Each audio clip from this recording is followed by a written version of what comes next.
L'anime commence avec Sakura Sakurakoji, une lycéenne, rentrant chez elle en bus la nuit. Elle regarde par la fenêtre, perdue dans ses pensées, quand soudain, elle voit un jeune homme dans un parc. Il semble mettre le feu à certaines personnes, et ce qui est étrange, c'est que les flammes qu'il utilise sont bleues. Sakura s'inquiète et demande au chauffeur de bus de s'arrêter. Elle descend du bus et raconte rapidement aux policiers à proximité la chose étrange qu'elle a vue. Pensant qu'il pourrait s'agir d'un meurtre, la police se rend dans le parc mentionné par Sakura. Mais quand ils arrivent là-bas, ils ne trouvent rien, personne avec des flammes bleues, aucune preuve du tout. Le lendemain, Sakura retourne à l'école comme si tout était normal et ne dit à personne les choses étranges de la nuit précédente.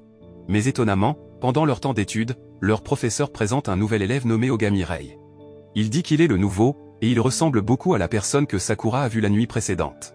Toutes les filles de la classe sont excitées de la voir là parce qu'il est charmant. Mais Sakura n'est pas sûre.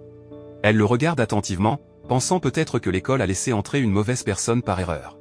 Elle est convaincue qu'Ogami est le même gars que la nuit précédente, celui qui utilisait ces étranges flammes bleues pour faire du mal aux gens. Sakura sent qu'il y a quelque chose qui ne va pas avec Ogami. Elle décide de lui parler pendant la pause et lui demande une conversation privée sur le toit de l'école. Elle veut parler de quelque chose d'important, mais les gens la comprennent mal. Ils pensent que Sakura veut dire à Ogami qu'elle l'aime romantiquement. Sakura n'est pas juste une élève, elle est populaire, intelligente et jolie. À cause de cela, elle est connue dans l'école, et beaucoup de gens l'admirent. Quand la nouvelle se répand que Sakura va parler à Ogami, beaucoup d'élèves se précipitent sur le toit de l'école en espérant voir Sakura lui avouer son amour. Mais quand Sakura et Ogami commencent à parler, il est clair qu'ils ne discutent pas de romance comme tout le monde le pensait. Sakura agit comme une détective, demandant à Ogami où il était et ce qu'il a fait la nuit précédente. Ogami reste calme et dit qu'il travaillait juste à temps partiel.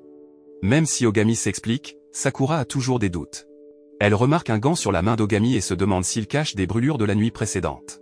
Déterminée à découvrir la vérité, elle dit à Ogami d'enlever le gant, comme si elle allait révéler quelque chose d'important. Sakura espérait qu'Ogami prouverait qu'il ne faisait rien de mal. Mais malgré son enquête, elle n'a trouvé aucune preuve pour soutenir ses inquiétudes. Elle n'a vu aucune brûlure ni rien de suspect sur les mains d'Ogami, à part la bague à son pouce. Se rendant compte qu'elle avait tort, Sakura s'excusa auprès d'Ogami de l'avoir impliqué sur le toit de l'école. Il resta calme, enleva ses gants et partit après s'être assuré que Sakura n'était plus contrariée. Cependant, l'incident a confondu beaucoup de gens.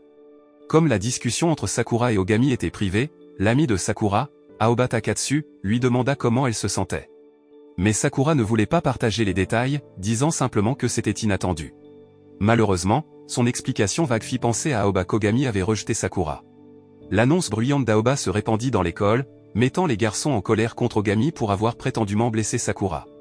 Certains parlèrent même de se venger de lui pour avoir joué avec la vie amoureuse de Sakura. Malgré toutes les rumeurs, Sakura resta concentrée sur Ogami. Elle était sûre qu'il tramait quelque chose. Elle le surveillait de près, faisant attention à tout ce qu'il faisait. Qu'il joue au basketball, fasse un incroyable dunk, dise au revoir à d'autres filles après l'école, ou récupère ses chaussures dans le vestiaire, Sakura le suivait de près, déterminée à découvrir la vérité. Aoba, qui est une bonne amie de Sakura, commença à penser que Sakura pourrait avoir un gros béguin pour Ogami. Elle parla à Sakura alors que Sakura l'observait secrètement derrière les casiers, disant qu'elle pensait que Sakura l'aimait vraiment. Sakura ne dit rien mais continua de regarder Ogami. Parler à Aoba fit que Sakura cessa de regarder Ogami un moment et le perdit de vue. Mais Sakura ne renonça pas. Elle continua à essayer de le retrouver, espérant qu'il n'était pas parti trop loin. En même temps, Ogami réalisa que Sakura le regardait. Quand Sakura se mit à parler à Aoba, Ogami profita de l'occasion pour s'éloigner de Sakura et se cacher. Alors qu'il faisait plus sombre et que Sakura ne trouvait toujours pas Ogami, elle se souvint de l'expression « les criminels retournent souvent sur les lieux de leurs méfaits ». Elle pensa qu'Ogami pourrait revenir au parc, alors elle décida d'y retourner, espérant le trouver. Alors que Sakura était au parc, elle rencontra un chien errant nommé Inu, qu'elle avait l'habitude de nourrir auparavant. Alors qu'elle donnait des onigiri au chien, Ogami apparut de façon inattendue. Il avait secrètement observé Sakura et le chien, et voyant sa gentillesse envers l'ami à fourrure, il eut envie de se joindre à eux. Sakura fut heureuse de voir qu'Inu n'avait pas du tout peur d'Ogami.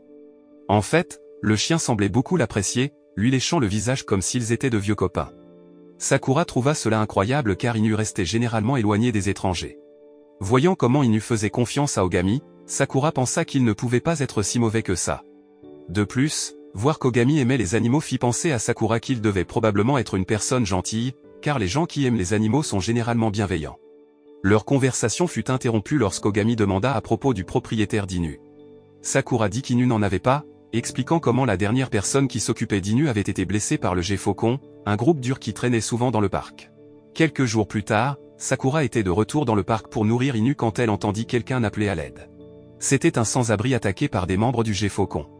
Sakura n'aimait pas voir de la cruauté, alors elle intervint et dit aux agresseurs d'arrêter sinon elle appellerait la police. Mais ils se moquèrent d'elle et dirent que la police ne les effrayerait pas. Au lieu de cela, ils menacèrent Sakura, sans se soucier qu'elle était déterminée à les arrêter. Voyant à quel point la situation était sérieuse, Sakura décida d'agir. Elle utilisa ses compétences en Aïkido, qu'elle avait apprises dans le club de l'école, pour se défendre. Elle était vraiment douée pour ça, et même s'ils étaient plus nombreux, les mouvements rapides de Sakura rendirent difficile pour les membres du gang de lui faire du mal.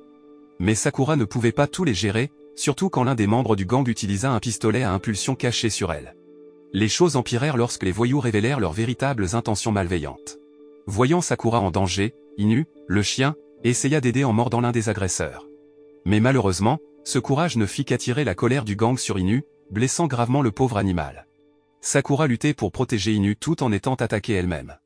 Elle ne pouvait pas supporter tous les coups du gang. Juste quand les choses semblaient désespérées, Ogami apparut soudainement à côté d'Inu. Voyant à quel point Inu était blessé, Ogami décida de mettre fin rapidement à la souffrance d'Inu. Il semblait calme et détaché lorsqu'il retira son gant et utilisa des flammes bleues pour brûler l'un des membres du gang. Ce geste audacieux mit tout le gang en colère, et ils attaquèrent tous Ogami ensemble. Mais Ogami resta calme et utilisa à nouveau ses flammes bleues, réduisant les agresseurs en cendres sans se laisser intimider. Sakura vit Ogami utiliser ses étranges pouvoirs pour brûler des gens, ce qui était la deuxième fois qu'elle le voyait faire récemment. Son intuition était juste, Ogami était la même personne qu'elle avait vue auparavant. Alors qu'Ogami s'approchait d'elle, il toucha son visage de sa main gauche et dit « Brûle ». Soudain, des flammes bleues sortirent de sa main et Sakura disparut. Quand Sakura se réveilla dans sa chambre, elle se sentit bien, comme si les événements étranges de la nuit précédente étaient juste un rêve. Mais elle savait que ce n'était pas juste un rêve et demanda des réponses à ses parents. Malheureusement, ils ne savaient pas ce qui s'était passé. Son père dit qu'il l'avait trouvée inconsciente sur le porche, indemne, et l'avait ramenée dans sa chambre. Ces événements effrayèrent beaucoup Sakura. Même si elle avait peur, elle alla à l'école, où elle revit inopinément Ogami. Il la regarda de loin, ce qui la rendit encore plus mal à l'aise en sa présence. Sakura s'inquiétait qu'Aoba puisse avoir des ennuis à cause de leur amitié, alors elle dit à Aoba de garder ses distances. Mais Sakura ne pouvait pas expliquer pourquoi, ce qui fit penser à Aoba que Sakura était fâchée contre elle et ne l'aimait plus. Se sentant vraiment stressée par toutes ces pensées inquiétantes, Sakura décida qu'elle devait découvrir la vérité. Elle organisa une rencontre avec Ogami après l'école dans un endroit animé, afin qu'il y ait des témoins pour arrêter tout acte malveillant ou l'utilisation de ces étranges flammes bleues. À sa grande surprise, Ogami admit simplement à Sakura qu'il avait éliminé les gars du G-Faucon la veille, affirmant que c'était sa façon de se débarrasser des mauvaises personnes de la société. Il ne semblait pas gêné par ce qu'il avait fait, même lorsque Sakura lui dit que c'était mal. Au lieu de cela, Ogami dit que ses actions étaient pires que simplement être mauvais. Sakura continua d'essayer de faire comprendre à Ogami à quel point ses actions étaient mauvaises et lui demanda de faire face aux conséquences. Mais Ogami ne dit rien. Il retira simplement ses gants et posa sa main gauche sur son visage. Sakura arrêta rapidement Ogami alors qu'il allait mettre son sac à main en feu avec sa main. Elle eut peur et s'enfuit, mais Ogami la rattrapa et utilisa son attaque enflammée sur elle, la couvrant de flammes. Étonnamment, Sakura ne fut pas blessée du tout, même si elle était enveloppée de flammes. Ogami ne pouvait pas y croire et pensait que Sakura devait avoir une sorte d'immunité spéciale à ses super-pouvoirs, ce qui lui permettait de survivre à ces flammes bleues sans être blessée. Pendant ce temps, quelque part ailleurs, un autre gars parla à Ogami au téléphone, confus sur pourquoi Ogami ne pouvait pas se débarrasser de Sakura. Ogami dit que Sakura était différente et pouvait résister à ses pouvoirs de feu. Il s'avéra qu'Ogami n'était pas le seul à avoir des pouvoirs étranges. L'histoire changea pour montrer deux personnes avec des capacités différentes, l'une pouvait contrôler la glace, et l'autre pouvait créer des sons explosifs. Mais leur combat ne dura pas longtemps, car la personne de la glace partit rapidement avec un ami mystérieux. Sakura ne pouvait pas se débarrasser de la présence d'Ogami, peu importe à quel point elle essayait de rester loin de lui. Cela rendit l'un des admirateurs de Sakura jaloux, pensant à confronter Ogami. Mais Sakura les arrêta parce qu'elle avait peur qu'Ogami réagisse violemment. La défense de Sakura pour Ogami fit penser aux gens qu'ils étaient proches, alors Ogami dit à Sakura de ne pas s'inquiéter. Il promit qu'il ne causerait aucun problème à l'école et n'utiliserait pas ses pouvoirs autour des autres élèves. Ironiquement, juste après qu'Ogami ait dit cela, il rencontra l'une de ses admiratrices, Nonen Fujiwara, qui avait des yeux de couleurs différentes. Étrangement, en voyant les yeux de Nonen, Ogami devint vraiment en colère. Il posa sa main gauche sur sa tête, comme s'il allait lui faire du mal, mais ensuite il se calma, s'excusa auprès de Nonen, et expliqua que ses yeux lui rappelaient quelqu'un de son passé. Une personne ressemblant à Nonen apparut, avec des cheveux blonds comme les siens et des yeux de couleurs différentes. À la fin de la journée scolaire, Ogami reçut un autre appel téléphonique concernant une mission nocturne. Sakura l'entendit terminer l'appel, ce qui lui fit penser qu'Ogami pourrait encore être en train de préparer quelque chose de mauvais. Déterminée à empêcher tout dommage potentiel, Sakura décida de suivre Ogami partout où il irait. Étonnamment, Ogami la laissa faire comme elle voulait et lui donna même un chiot qu'il dit être lié à Inu. Ils se rendirent dans un appartement que Sakura pensait être celui d'Ogami. Mais à sa grande surprise, l'appartement était plein de gens qu'Ogami prévoyait d'éliminer cette nuit-là. Il voulait éliminer un groupe de yakuza qui collaborait avec la police. Sakura essaya de convaincre Ogami d'abandonner, mais il ne l'écouta pas. Ogami alla de l'avant et tua tous les criminels sans merci, ne laissant personne en vie. Mais il fut déçu car sa cible principale, Takata, le chef de la police qui collaborait avec les yakuza, n'était pas là. Ogami vit Takata à travers la fenêtre, en contact avec les yakuza. Avec son objectif en tête, Ogami décida de confronter Takata. Voyant Sakura comme un problème potentiel, il l'assomma d'un coup de poing fort dans l'estomac pour s'assurer qu'elle ne l'empêcherait pas. Après avoir quitté l'appartement, Ogami alla à la voiture de Takata et lui parla, lui demandant des nouvelles de quelqu'un nommé Hitomi. Lorsque Takata entendit le nom d'Hitomi, il eut peur et dit au chauffeur d'accélérer tout en appelant Hitomi pour la prévenir qu'un agent de Codebreaker les poursuivait. Mais Hitomi ne semblait pas se soucier de la situation de Takata. Pendant ce temps, Ogami rattrapa la voiture de Takata et se prépara à briser la vitre avant. Mais ils rencontrèrent un problème, quelque chose d'inattendu bloqua la route.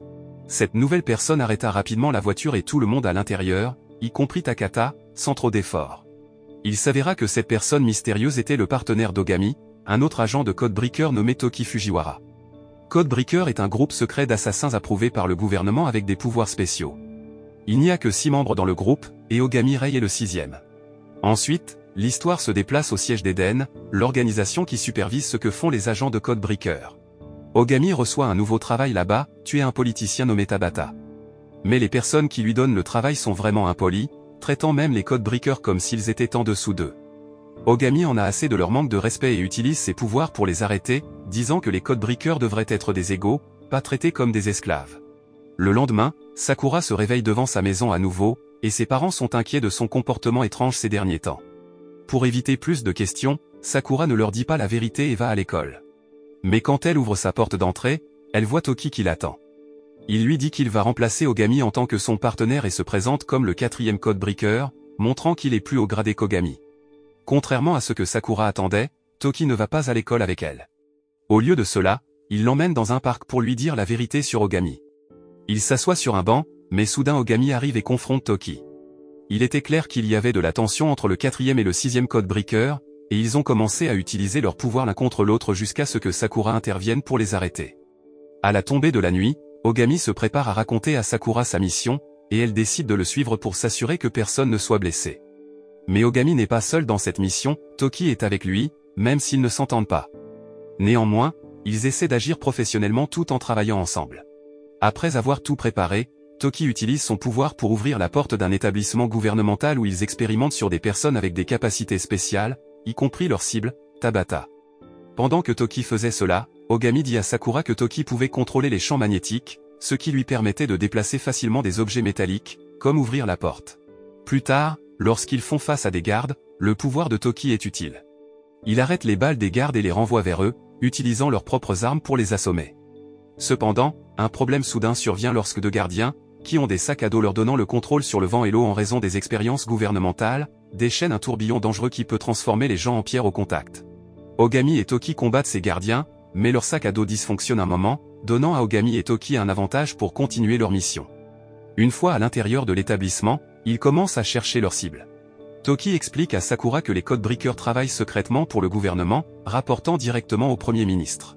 Cela signifie qu'ils peuvent s'attaquer à des politiciens corrompus ou à des policiers malhonnêtes sans conséquence. Cette fois, ils sont après Tabata, un politicien corrompu. Pendant qu'ils cherchent dans l'établissement, Tabata est occupé dans une autre pièce, vérifiant les enfants qui vont participer à ces expériences non éthiques. Lorsqu'il entend dire que les Codebreakers sont là, il laisse les enfants et se précipite au laboratoire de recherche, où il rencontre Ogami et les autres. À ce moment-là, Toki révéla les terribles crimes de Tabata. Il s'avéra que Tabata kidnappait des innocents pour vendre leurs organes sur le marché noir. Toki dit même qu'Eden, leur organisation, n'approuvait pas les activités secrètes de Tabata, donc ils étaient là pour l'arrêter. Mais avant qu'ils puissent terminer leur travail, les deux gardes qui s'étaient retirés plus tôt revinrent. Donc, Ogami et Toki se préparèrent à se battre.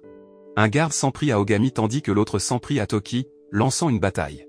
Le garde qui combattait Ogami utilisait des pouvoirs d'eau, mais Ogami ripostait avec ses pouvoirs de feu. Pendant ce temps, un autre garde combattait Toki en utilisant des pouvoirs de vent qui pouvaient transformer les gens en pierre.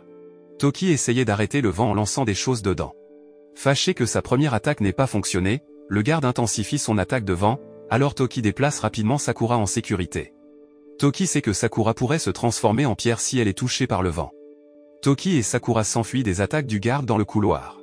Mais Toki devient frustré car ils doivent constamment esquiver.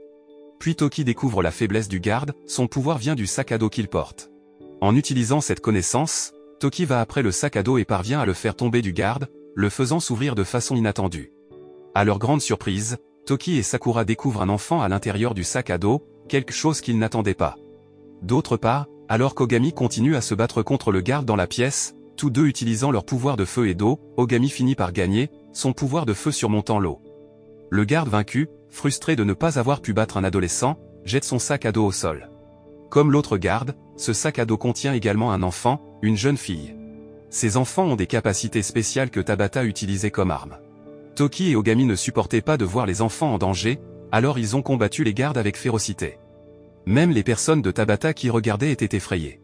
Mais malheureusement, malgré leurs efforts, ils n'ont pas pu sauver les enfants. Les enfants ont remercié Ogami et Toki avant de passer. Tabata a eu peur lorsque ses meilleurs gardes, Ogami et Toki, se sont retournés contre lui. Il a essayé de s'enfuir, mais Ogami l'a attrapé. Juste au moment où Ogami allait faire quelque chose, une jeune fille en fauteuil roulant est arrivée de manière inattendue. Elle a appelé Tabata son père, surprenant tout le monde. Plus tard, la vérité a éclaté. Tabata avait kidnappé des enfants et les avait expérimentés pour obtenir des organes pour sa fille malade, Shiza. Shiza avait besoin de nouvelles parties du corps pour son traitement, et Tabata avait choisi des enfants avec des pouvoirs spéciaux pour qu'ils ne se transforment pas en tueurs comme les agents de Codebreaker dans le futur. Ogami n'a pas cru aux excuses de Tabata. Il était concentré sur se débarrasser de Tabata, quoi qu'il arrive. Mais juste au moment où il allait le faire, il a hésité à nouveau. Cette fois, Sakura est intervenue. Elle était visiblement en colère, frappant Tabata et le traitant d'égoïste. Elle a dit que vouloir sauver sa fille n'excusait pas de blesser des enfants innocents. Les paroles fortes de Sakura ont fait culpabiliser Tabata. Il a demandé à Ogami de mettre fin à sa vie, pensant que cela pourrait compenser ce qu'il avait fait de mal. Ogami a accepté et a utilisé ses flammes bleues pour brûler Tabata devant Shiza. Shiza était furieuse qu'Ogami ait tué son père. Elle avait aussi des pouvoirs, capables de déplacer des choses avec son esprit, mais seulement des objets légers comme du papier. Malheureusement, jeter du papier sur Ogami ne lui a rien fait. En voyant la tentative faible de Shiza, Ogami a compris sa colère envers lui. Il lui a dit qu'il l'attendrait pour se venger si elle ressentait toujours la même chose une fois adulte. Mais Ogami avait un plan en tête, il voulait que Shiza ait quelque chose à attendre, même si cela signifiait vouloir se venger de lui. Pendant ce temps, Toki s'est attaqué aux amis de Tabata qui avaient pris des recherches importantes. Sentant le danger, il a demandé de l'aide à Hitomi. Mais quelque chose d'étrange s'est produit, après avoir parlé à Hitomi, Toki a ressenti des sensations étranges dans son corps, comme de l'électricité. Étrangement, il s'est finalement blessé involontairement, comme sous un étrange sort. Plus tard, Toki a utilisé le téléphone de la personne pour appeler Hitomi. À sa grande surprise, il a réalisé que c'était Hitomi. Hitomi était en fait le Codebreaker original et celle derrière toutes les recherches. Après avoir terminé leur tâche, ils ont déplacé les enfants talentueux vers un autre centre de recherche. Avec l'aide du Premier ministre Fujiwara, ils ont réussi à cacher la mort de Tabata avec succès. L'histoire officielle prétendait que Tabata était mort dans un incendie causé par une cigarette négligée. Malgré la résolution de l'incident Tabata, le Premier ministre est confronté à un nouveau problème. En tant que chef d'Eden, le groupe qui contrôle les Codebreakers, il doit gérer Hitomi, qui pose problème. Plus tôt, le Premier ministre avait essayé de retrouver Hitomi en envoyant 43 agents, tous disparus mystérieusement, le conduisant à soupçonner l'implication de Hitomi. Ses soupçons sur Hitomi se révèlent fondés. Pour aggraver les choses, Hitomi a d'incroyables pouvoirs électriques et les a utilisés pour contrôler les agents disparus, les transformant en marionnettes zombies. Hitomi envoie ses agents attaquer l'école d'Ogami, le forçant à utiliser ses pouvoirs pour protéger Sakura et lui-même. Mais Ogami a du mal cette fois-ci. Même s'il combat les agents pendant un certain temps, il l'épuise jusqu'à ce qu'ils s'effondrent. Heureusement, juste au moment où les choses semblent sombres, son professeur, Kanda, apparaît avec un pistolet et neutralise les agents morts-vivants. Il s'avère que Kanda n'est pas seulement un professeur ordinaire. Il est un agent d'Eden chargé de surveiller Ogami. Dès qu'ils ont vu les agents morts-vivants menaçants, Kanda a rapidement deviné que Hitomi était impliqué. Elle a conseillé à Ogami et Sakura de quitter immédiatement l'école, surtout avec d'autres élèves autour. Malgré l'avertissement de Kanda, Ogami, connu pour son entêtement, l'a ignoré. Même s'il était épuisé, il a combattu durement pour protéger ses amis, laissant Sakura profondément impressionnée par sa détermination. Elle a réalisé qu'Ogami avait des émotions au-delà de simplement être stoïque. Pendant un certain temps, Ogami a continué à combattre les ennemis jusqu'à ce qu'ils soient complètement épuisés. Heureusement, un autre codebreaker, Yuki Tampin, est arrivé. Yuki pouvait utiliser le son comme arme. Peu après, le deuxième codebreaker, Eik Masaomi, s'est également joint au combat. Il pouvait contrôler la lumière et l'utiliser pour piéger et vaincre les agents morts-vivants. Malgré avoir remporté la bataille, Ogami est resté inconscient, s'étant épuisé. Kanda a expliqué qu'Ogami s'était trop poussé, entraînant une condition appelée la forme perdue. Cet état durerait les 24 prochaines heures, pendant lesquelles Ogami subirait divers symptômes étranges. Chaque codebreaker avait des symptômes différents, et ceux d'Ogami étaient l'hypothermie. Ogami étant incapable de se déplacer, Sakura a saisi l'occasion pour mieux connaître Kanda et Eik. Eik a mentionné qu'en plus d'être un codebreaker, il évaluait également leurs performances, comme un superviseur. Il les notait en fonction de leurs performances pendant les missions. Leur conversation a été interrompue alors qu'ils s'inquiétaient du possible retour des alliés de Hitomi. Alors, Sakura a suggéré de prendre Ogami chez elle pour qu'il récupère en toute sécurité. Yuki, Eik et Kanda ont accepté, décidant de rester vigilants en raison de la surveillance passée de Sakura par Hitomi. Lorsqu'ils sont arrivés chez Sakura, ils ont été surpris d'apprendre que le père de Sakura, Gotoku, était le chef d'un puissant groupe Yakuza, le clan Kizakura. Malgré cette révélation, Gotoku les a accueillis chaleureusement, les traitant comme n'importe quels autres invités. La mère de Sakura les a également accueillis chaleureusement et les a conduits à une maison d'hôte où ils pouvaient séjourner. À l'intérieur de la maison d'hôte, Yuki a remarqué l'odeur unique de Toki provenant de l'armoire. Ils ont été surpris de trouver Toki là-bas, dans sa forme perdue, ce qui le faisait apparaître comme un jeune enfant, quelque chose de typique pour Toki pendant ses épisodes de forme perdue. Bien que Toki ait l'air d'un enfant, il avait des informations importantes pour Eik. Il les a avertis que Hitomi pourrait cibler Sakura parce qu'il y avait des rumeurs selon lesquelles elle était immunisée contre les pouvoirs des codebreakers. Le lendemain, Ogami s'est réveillé après une bonne nuit de sommeil. En explorant la maison de Sakura, il a remarqué une épée qui lui rappelait Hitomi. Voyant l'intérêt d'Ogami, Gotoku, le père de Sakura, lui a donné l'épée. Mais avant qu'Ogami ne puisse poser des questions, ils ont entendu une forte explosion venant de l'intérieur de la maison. Il est vite devenu clair que Hitomi avait des intentions hostiles en arrivant chez Sakura, cherchant à l'enlever. Voyant cela, les codebreakers ont agi rapidement, utilisant leur pouvoir pour essayer d'arrêter Hitomi tout en se protégeant de ses attaques électriques. Cependant, Hitomi s'est avéré être coriace, même Ogami ne pouvait pas l'arrêter, car il s'est révélé être l'ancien professeur d'Ogami. Alors que la confrontation s'intensifiait, Eik est intervenu, utilisant son lasso lumineux pour sauver Sakura de l'emprise de Hitomi. Mais son geste a fait que Sakura a été projetée en l'air, la mettant en danger de se blesser jusqu'à ce que le 5e codebreaker, Rui, l'attrape. Avec les 6 codebreakers réunis, Hitomi a révélé son plan de vengeance contre Eden. Cependant, Ogami est resté impassible face au conflit entre Hitomi et Eden. Il se fichait des raisons ou des justifications. Tout ce qu'il voyait était la trahison de Hitomi. Alors, lui et Toki ont affronté à nouveau Hitomi, même si leurs attaques ne semblaient pas l'affecter. Finalement, Hitomi s'est lassé de la situation et a déclenché une puissante vague d'électricité, visant à neutraliser tous les codebreakers. En réponse, Sakura est passée à l'action, adoptant une position défensive similaire à celle de Piccolo protégeant Gohan de l'attaque de Nappa. Sakura a bravement affronté Hitomi, se tenant les bras écartés alors qu'elle absorbait sa puissante attaque électrique. Heureusement, son immunité naturelle l'a protégée de tout dommage. Étonnamment, Hitomi a admis sa défaite plutôt que de continuer à combattre Sakura. Sur ce, il est parti. Inconnu des codebreakers, Hitomi avait orchestré toute la confrontation pour les rassembler en un seul endroit. Cela a permis à ses complices de saisir l'occasion de capturer le Premier ministre. Peu de temps après, Eik a appris l'enlèvement du Premier ministre, provoquant sa colère envers la tromperie de Hitomi et son inquiétude pour la sécurité du Premier ministre. Cependant, Toki est intervenu de manière inattendue, conseillant à Eik de ne pas s'inquiéter pour le Premier ministre. Toki est ensuite parti calmement, montrant peu de préoccupation. Son intention était de rentrer chez lui, où il rencontrerait plus tard sa sœur, Nenen. Au milieu de l'incertitude, Sakura a rencontré un visiteur inattendu, un chat parlant apparu à proximité. Eik a révélé que le chat était en réalité Yuki, qui s'était transformé en sa forme perdue. Il s'est avéré que Yuki se transformait en chat s'il se surexerçait. Cependant, il ne pouvait pas s'attarder sur la étrange transformation de Yuki alors qu'il devait de toute urgence élaborer un plan et décider de leurs prochaines actions. Ils se sont demandé pourquoi Hitomi n'avait pas directement blessé le Premier ministre s'il méprisait autant Eden. Aik s'est demandé s'il y avait un motif plus profond derrière les actions de Hitomi. Ce soupçon les a maintenus sur leur garde, prêts pour tout ce qui pourrait arriver.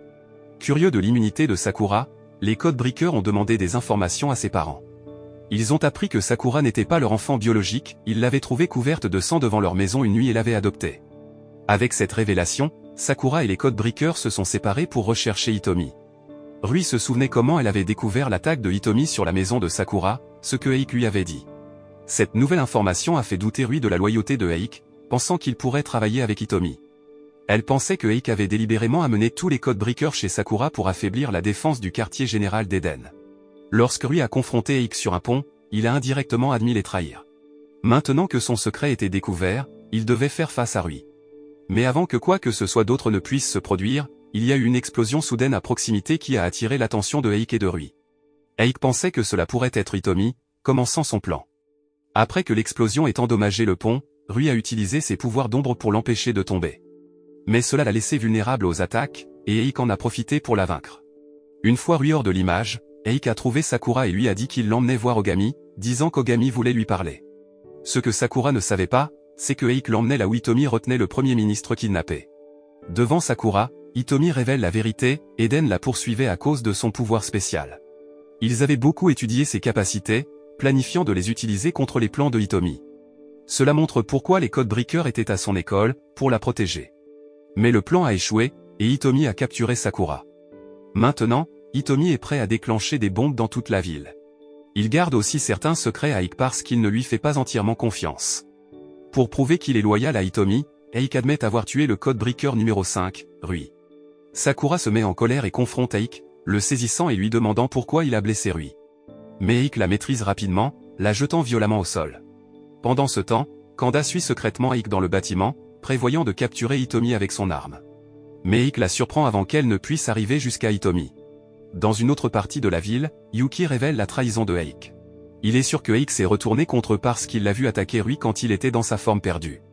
Yuki, incapable de faire grand-chose dans sa forme de chat, suit Aik jusqu'à ce qu'il le voit entrer dans un bâtiment. Yuki emmène ensuite Ogami dans le bâtiment pour enquêter davantage. Mais une fois de plus, Aik bloque leur chemin et attaque lorsqu'il voit Yuki et Ogami, déclenchant un combat féroce. Pendant le combat, Yuki réalise qu'ils ont perdu assez de temps. Alors, il dit à Ogami de monter à l'étage et d'affronter Hitomi pendant qu'il s'occupe de Aik seul. Ogami est d'accord et monte à l'étage, laissant Yuki derrière. Cependant, à la surprise d'Ogami, lorsqu'il atteint Hitomi, il découvre que Hitomi a contrôlé Kanda. Maintenant, Kanda pointe son arme vers Ogami. Contrairement aux autres agents sous le sort de Hitomi, Kanda est toujours consciente. Elle supplie Ogami de partir. Mais le contrôle de Hitomi sur elle est fort, et elle tire sur Ogami lorsqu'Hitomi lui ordonne, sans hésitation aucune. Ogami refuse de laisser Kanda se tirer dessus, même si cela signifie qu'il se fait tirer dessus à sa place. Il est déterminé à l'empêcher de céder au contrôle de Hitomi. Heureusement, Sakura agit rapidement, poussant Kanda hors de danger et la sauvant d'un destin tragique. De plus, Sakura parvient à briser l'emprise de Hitomi sur Kanda en utilisant son pouvoir spécial. Voyant ce qu'ils font, Hitomi explique enfin pourquoi il a fait ce qui semble être de mauvaises choses. Il pointe toutes les horloges cassées sur les murs, qu'il a délibérément arrêté de fonctionner. Les horloges indiquent les heures auxquelles les Codebreakers sont morts, rappelant à tous comment ils ont été tués par le Premier ministre. Hitomi dit que le Premier ministre n'a pas utilisé les Codebreakers pour de bonnes raisons ou pour lutter contre la criminalité, mais pour ses propres intérêts égoïstes. Et après chaque mort de Codebreaker, ils sont oubliés et traités comme des criminels. C'est ce traitement injuste des Codebreakers qui fait tant haïr le Premier ministre par Hitomi. Il est déterminé à faire payer au Premier ministre ce qu'il a fait et à faire en sorte que les gens se souviennent et respectent les Codebreakers. Ogami n'est pas d'accord avec les idées de Hitomi. Il pense que les Codebreakers n'ont pas besoin de l'approbation des autres personnes ou qu'on dise qu'ils sont bons. Comme ils voient les choses différemment, Ogami et Hitomi commencent à se battre, se frappant mutuellement. Juste au moment où les choses deviennent intenses, l'ami de Hitomi, Yuki-ina, apparaît. Il peut contrôler la glace et essaie d'attaquer Ogami et Sakura sans qu'ils ne le remarquent. Mais Toki arrive juste à temps, arrêtant l'attaque de Yuki-ina et sauvant Ogami et Sakura. Quand Yuki-ina voit tous les Codebreakers ensemble, il décide de partir. Plus tard, nous en apprenons davantage sur le passé de Hitomi. Il est devenu un codebreaker à l'âge de 16 ans et est monté pour devenir le 6e codebreaker, même s'il était nouveau dans ce domaine. Dans le passé, Hitomi était très différent de ce qu'il est maintenant. Il était dévoué à ses missions, surtout lorsqu'il s'agissait de sauver des enfants du crime. Il était loyal envers ses supérieurs et rêvait d'un monde où les enfants pourraient être heureux sans crime. Il avait déjà parlé de ce rêve avec Eik pendant qu'il regardait des enfants au bord de la rivière. Eik avait promis d'aider à réaliser ce rêve. 4 ans plus tard, quand Hitomi avait 20 ans, il est parti en mission avec son partenaire, le codebreaker numéro 5, Haruya. Hitomi allait bien après la mission, mais Haruya est tragiquement décédé, ce qui a vraiment affecté Hitomi. C'était la première fois qu'il perdait un coéquipier, ce qui lui a fait réaliser à quel point les codebreakers étaient facilement remplacés lorsqu'ils mouraient. Ainsi, même s'il est devenu le 5e codebreaker, ce qui aurait dû être une chose heureuse, Hitomi se sentait triste parce qu'il avait perdu son coéquipier. C'était la première fois qu'il faisait l'expérience d'une telle perte, et cela l'a vraiment déprimé. Plus de 6 ans se sont écoulés, et Hitomi a progressé, devenant le 3e codebreaker. Cela s'est produit parce que 2 codebreakers au-dessus de lui sont morts au cours de ces 6 années. Puis, une nuit, Hitomi et les autres codebreakers ont affronté un ennemi puissant avec des pouvoirs spéciaux. L'ennemi était trop fort, et tous les codebreakers sont morts sauf Hitomi. Il n'a pas pu battre l'ennemi et il était le seul survivant. Après cet événement triste, Hitomi s'est senti vraiment triste. Même lorsqu'il est devenu le premier codebreaker, il se sentait toujours triste. Pour remplacer les places laissées par les codebreakers décédés, Eden a commencé à recruter de nouvelles personnes. L'un de ces nouveaux recrutements était Eik, qui est finalement devenu le 3e codebreaker. Après l'arrivée de Eik, Hitomi lui a parlé de certaines choses étranges qui s'étaient produites parmi les codebreakers auparavant. Pendant ce temps, Hitomi remarqua que ses vieux amis ne pouvaient parfois pas contrôler leur pouvoir sans raison claire. Cela s'était produit à plusieurs reprises, ce qui fit penser à Hitomi qu'il y avait un problème. Alors, il demanda à Eik de l'aider à enquêter sur ces événements étranges. Au fil du temps, de nouveaux codebreakers rejoignirent l'équipe, et Hitomi en devint le leader. Eik était son second, suivi de Yuki, Toki, Rui, et enfin, Ogami, qui devint le 6e codebreaker. Hitomi continua d'être un mentor, guidant et protégeant ses jeunes coéquipiers lors de leur mission. Il était déterminé à s'assurer que les mauvaises choses du passé ne se reproduisaient pas et promit de faire tout son possible pour garder les nouveaux codebreakers en sécurité. Un jour, Hitomi et Ogami furent envoyés en mission ensemble. Hitomi savait qu'Ogami était compétent et fort, mais il le voyait aussi comme quelqu'un de potentiellement dangereux. Cela n'était pas sans raison, car Ogami montrait parfois de la cruauté en menant des missions. Ogami se concentrait souvent trop sur le combat contre les ennemis, oubliant le principal objectif de la mission. Cela était évident lors d'une mission de sauvetage d'un enfant, quand Ogami s'est laissé emporter en combattant des criminels et en se disputant avec Toki. Au final, c'est Hitomi qui dut intervenir pour sauver l'enfant. Hitomi dut aussi protéger Ogami et Toki quand ils ne réalisèrent pas qu'un des criminels qu'ils devaient arrêter était encore en vie. Hitomi arriva juste à temps pour empêcher le criminel de blesser Ogami. À cause de cela, Hitomi décida de parler ouvertement avec Ogami pour comprendre pourquoi il était devenu un codebreaker. Ogami dit qu'il voulait se débarrasser du mal. Quand Hitomi entendit la réponse simple d'Ogami, il essaya de l'expliquer davantage. Il lui dit que d'être un codebreaker ne consistait pas seulement à se débarrasser du mal. Leur travail consistait aussi à protéger les personnes vulnérables qui pourraient être ignorées ou oubliées par la loi. Quelques jours plus tard, Eik partage une nouvelle importante. L'ennemi qui avait causé la mort des amis de Hitomi dans le passé est revenu, causant des problèmes. Alors, Hitomi et les autres codebreakers se rassemblent rapidement à l'endroit où les choses se passent. Ils s'occupent facilement des complices du méchant et passent ensuite à affronter l'ennemi principal. Hitomi est déterminé à obtenir justice pour ses amis en capturant le méchant. Mais le méchant propose de faire un marché, suggérant qu'ils travaillent ensemble pour atteindre leurs objectifs. Cependant, les codebreakers refusent l'offre, décidant plutôt de laisser Hitomi s'occuper du méchant et d'apporter la justice. Cela mène à une grande bataille. Au début, le méchant sous-estime Hitomi, pensant avoir l'avantage en raison de leur rencontre passée. Mais Hitomi a beaucoup progressé depuis lors. Avec un mouvement rapide, Hitomi bat le méchant. Voyant la force de Hitomi, les autres codebreakers sont impressionnés. Et Hitomi loue aussi leurs compétences, montrant qu'il croit en eux et n'est pas inquiet pour leur sécurité. Plus tard, l'attention se porte sur Eik, qui partage les résultats de son enquête avec Hitomi. Il découvrit que les incidents étranges du passé, où les codebreakers perdaient le contrôle de leur pouvoir, pourraient avoir été causés par un trop grand effort. Cela les rendait incapables de se transformer en leur forme perdue, conduisant à un état appelé code fin, ce qui signifiait qu'ils mouraient. Ce qui est intéressant, c'est que le Premier ministre et Eden savaient tous deux cela, mais ils l'ont caché au codebreaker. Cela mit vraiment en colère Hitomi contre le Premier ministre, et il l'attaqua même. En conséquence, il fut exclu de l'organisation, perdit son statut de codebreaker et devint un fugitif. Dans le présent, Hitomi apparaît à la télévision en direct, annonçant que le Premier ministre sera destitué. Il révèle également qu'il y a un compte à rebours pour les bombes qu'il a plantées à travers le pays. Mais ces grosses bombes ne sont qu'une partie du plan. Hitomi a également déclenché de nombreuses petites bombes, provoquant la panique dans tout le pays. D'autre part, tandis que les codebreakers travaillent à trouver et désarmer les bombes dispersées dans la région, Yuki utilise ses pouvoirs pour les localiser. Il est choqué lorsqu'il réalise combien de bombes Hitomi a installées. En même temps, des agents d'Eden et des membres du clan Yakuza Kizakura tentent également de retrouver le Premier ministre. Ils le localisent enfin à la Tour du Ciel et envoient un message aux codebreakers, leur demandant de le secourir. Toki est choisi pour la mission, tandis que Yuki se concentre sur le désamorçage des bombes. Alors que Toki et Yuki partent en mission, Ogami décide de parler à Hitomi et d'essayer de le faire voir raison. Mais Hitomi ne veut pas écouter, alors Ogami le met au défi de se battre. Utilisant une épée qu'il a obtenue du père de Sakura et son énergie bleue, Ogami attaque Hitomi. Mais la barrière électrique de Hitomi bloque l'attaque, et il riposte, repoussant Ogami. Pendant ce temps, alors qu'Ogami et Hitomi se battent, Yuki obtient des informations importantes sur l'emplacement des bombes d'une source anonyme. Cependant, le danger n'est pas encore écarté. Yukina se dirige vers les installations d'Eden pour libérer les enfants spéciaux sur qui des expériences ont été menées. Mais il est surpris de trouver Rui là-bas, qui a survécu à l'attaque de Eik sur le pont et est maintenant déterminé à arrêter Yukina. Cela mène à une lutte acharnée entre Yukina et Rui, tous deux utilisant pleinement leur pouvoir. Rui utilise sa capacité à contrôler les ombres, tandis que Yukina utilise ses pouvoirs de glace. De retour au combat d'Ogami avec Hitomi, ils interrompent leur bataille un moment pour discuter de ce qui est juste et si leurs actions sont justifiées. Mais ils ne peuvent pas être d'accord, alors ils continuent à se battre. Une fois de plus, Ogami est frappé par les attaques électriques de Hitomi. Après les avoir endurées un moment, Ogami faiblit, et son énergie bleue s'efface. Il ne peut pas se relever quand Hitomi se prépare à l'achever. À un moment critique, Sakura intervient, se plaçant entre Hitomi et Ogami pour protéger Ogami. Hitomi essaie de blesser Sakura, mais elle est immunisée contre ses attaques électriques. Hitomi révèle alors que les bombes qu'il a plantées sont sur le point d'exploser bientôt. Il dit aussi qu'il prévoit de faire exploser des bombes similaires dans le monde entier, espérant créer une nouvelle société où seuls les gens avec des capacités spéciales existent. Cependant, à la surprise de Hitomi, les bombes n'ont pas explosé car Yuki les avait désamorcées avec succès.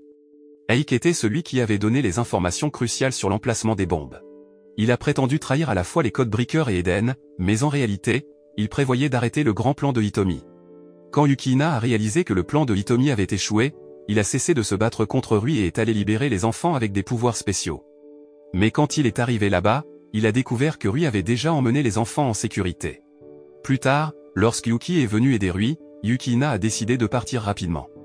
Pendant ce temps, Hitomi était furieux contre Eik pour avoir ruiné son plan, laissant entendre qu'il y aurait un grand combat entre les premiers et deuxièmes codebreakers. Mais Eik n'était pas de taille pour le pouvoir de Hitomi. Après une courte lutte, Eik a réalisé que Hitomi était beaucoup plus fort que lui. Mais Hitomi n'était pas seulement fort, il avait un plan pour remettre ses bombes en marche en utilisant son pouvoir électrique à travers la tour du ciel. Au sommet de la tour, le Premier ministre était avec Toki, son fils qu'il avait enfin retrouvé. Suppliant Toki de lui pardonner, le Premier ministre a admis être mauvais et s'est moqué de Toki pour ne pas vouloir se venger. Il a également révélé que Toki n'était devenu un codebreaker que pour remplacer sa sœur malade, Nenen, sans se rendre compte qu'il était utilisé. Alors que l'énergie électrique de Hitomi entourait la tour, Rui et Yuki ont tenté de la protéger avec la capacité de Rui à contrôler les ombres. Mais la barrière de Rui ne dura pas longtemps, car Hitomi continuait à l'attaquer, l'empêchant d'utiliser à nouveau ses pouvoirs. Alors que Hitomi continuait d'attaquer Rui sans relâche, les autres codebreakers ont essayé d'aider, mais ils ne pouvaient pas percer les défenses de Hitomi, le rendant plus en colère à chaque instant qui passait. Alors que Sakura regardait ses amis tomber un par un, elle fit preuve de bravoure en affrontant à nouveau Hitomi. Mais une fois de plus, elle se retrouva piégée par lui. Heureusement, juste au moment où Sakura était sur le point de suffoquer, Ogami retrouva sa force. Enlevant la bague de son pouce, il débloqua son pouvoir caché et entra dans un état de berserk, arrêtant les attaques électriques de Hitomi. Mais Hitomi ne renonça pas. Il rassembla de l'électricité au-dessus de ses mains, préparant une puissante attaque. Malgré les efforts des autres codebreakers pour l'arrêter, il ne pouvait rivaliser avec la force de Hitomi. Seul Ogami était assez fort pour l'arrêter. Absorbant le pouvoir de Hitomi, Ogami le vainquit avec une explosion d'énergie.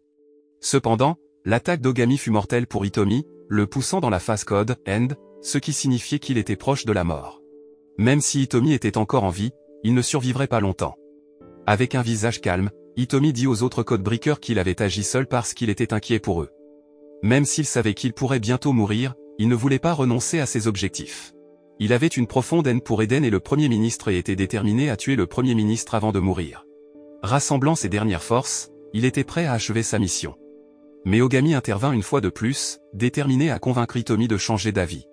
Ils se battirent férocement, échangeant des coups puissants tout en partageant leurs sentiments. À la fin, le coup final d'Ogami sembla faire réfléchir Hitomi. Attrapant Hitomi, Ogami exigea des explications pour ses actions. Hitomi admit qu'il voulait protéger les autres codebreakers et pensait que seul lui devait chercher à se venger d'Eden. Sa colère envers Eden l'avait rendu aveugle à l'affection et à l'inquiétude des autres. Juste au moment où il semblait que les choses pourraient se calmer, le Premier ministre apparut de manière inattendue et commença à provoquer Hitomi, le mettant en colère à nouveau et menant à une confrontation tendue.